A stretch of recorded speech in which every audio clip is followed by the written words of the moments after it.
La fin d'année 2016 est marquée par un déficit hydrique exceptionnel. Le mois de janvier est particulièrement froid et toujours sans pluie. Les sols sont secs et ils se réchauffent vite. La précocité est au rendez-vous. Le mois d'avril est 3 fois plus sec que la normale. La pousse de la vigne est alors très rapide. Trop rapide. La sortie des grappes est généreuse et régulière, mais les conditions climatiques commencent à se refroidir à la mi-avril, faisant redouter les nombreux dictons des saintes glaces.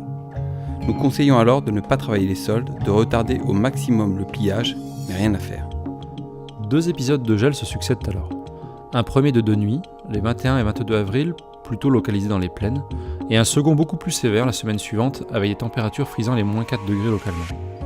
Le constat est amer. Le gel anéantit les espoirs d'une belle récolte pour beaucoup. Aucune appellation n'est épargnée et environ 70% du vignoble est touché à des degrés divers. Par ailleurs, comme la vigne est en avance, les espoirs d'une sortie de contre-bourgeons fructifères sont malheureusement minces.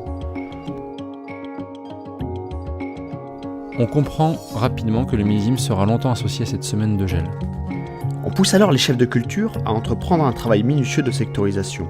D'abord, les vignes où le 2017 est perdu. Nous reviendrons aux épamprages pour choisir le bois qui portera la récolte 2018. Ensuite, sur les secteurs intermédiaires traversés par des courants d'air froid.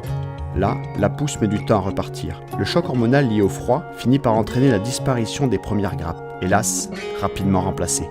Sur ces secteurs, 2 générations vont donc coexister.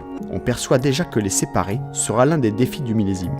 Assembler ces micro-parcelles pour faire des cuves de maturité homogène en sera un autre. Enfin, et surtout, sur les zones épargnées, la vigne repart rapidement et commence à fleurir à la mi-mai, dans des conditions chaudes, sèches, donc idéales. Alors que les premiers signes de sécheresse pointent, l'été commence par une semaine de pluie, éloignant la crainte d'une véraison bloquée par des conditions trop extrêmes. La véraison galope, l'ahoutement est net. Ailleurs, la vigne rappelle qu'elle est une liane. Il faut faire avec. Ces vignes-là ne se présentent pas bien. Elles bouleversent la gestion générale dans le vignoble, mais la qualité du millésime ne se joue pas là. Les 15 derniers jours d'août, marqués par de grandes amplitudes thermiques, confortent la précocité du millésime. Les conditions climatiques modérées de l'été engendrent des acidités élevées, dues à l'importance de l'acide malique, et les potentiels d'alcool s'élèvent rapidement. Changement de repère avec le mois de septembre frais, marqué par des épisodes pluvieux orageux sur la première partie. Les résultats analytiques se stabilisent avec le grossissement des baies. Les pellicules s'affinent et les peaux évoluent rapidement. Sur les sols les plus drainants, l'état sanitaire se fragilise aussitôt. Sur les vignes totalement épargnées par le gel, la situation est simple. La maturité est homogène, les vendanges s'enchaînent à bonne allure, quel que soit le cépage. Sur les secteurs partiellement affectés par le gel, suite au travail de marquage, des vendanges sont effectuées par tri.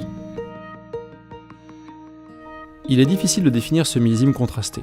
Les vins obtenus disposent d'une palette aromatique de fruits frais, de fleurs et d'épices, et de trames tanniques fuselées et dynamiques.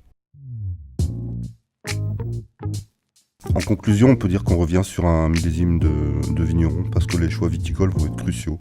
On a vu que c'est un millésime un peu perturbé et surtout avec des saisons inversées puisque finalement on a l'été au printemps et le printemps au mois d'août.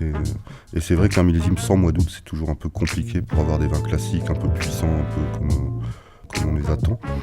Là, forcément, on est sur quelque chose d'un peu différent dans les équilibres, et un peu perturbant aussi parce que le manque de soleil au mois d'août a empêché un peu de brûler l'acidité, et notamment l'acidité malique qui était très présente lorsqu'on goûtait les raisins. Il y avait vraiment une explosion de fruits qui était plutôt belle, mais certainement un peu instable. Donc la gestion de vinification, c'était quand même quelque chose d'important. Matière pas très puissante, donc avec un petit potentiel de fragilité. Il valait mieux avoir une attitude un petit peu souple, je dirais presque un petit peu caressante avec les raisins pendant les vinifs pour que ça se passe bien. Point crucial, c'était de savoir comment ça allait se passer après la deuxième fermentation, la fermentation malolactique, puisque c'est une désacidification et que là, parfois, on pouvait craindre des pertes de goût, des pertes d'intensité aromatique, ce qui a été un peu le cas, mais qui varie beaucoup avec la nature des sols, je crois. On peut dire aussi que c'est un millésime qui va bien au sol où il y a un peu d'argile, où il y a un peu de structure, beaucoup plus qu'au sol léger et drainant, qui auront accusé une dilution un petit peu plus forte.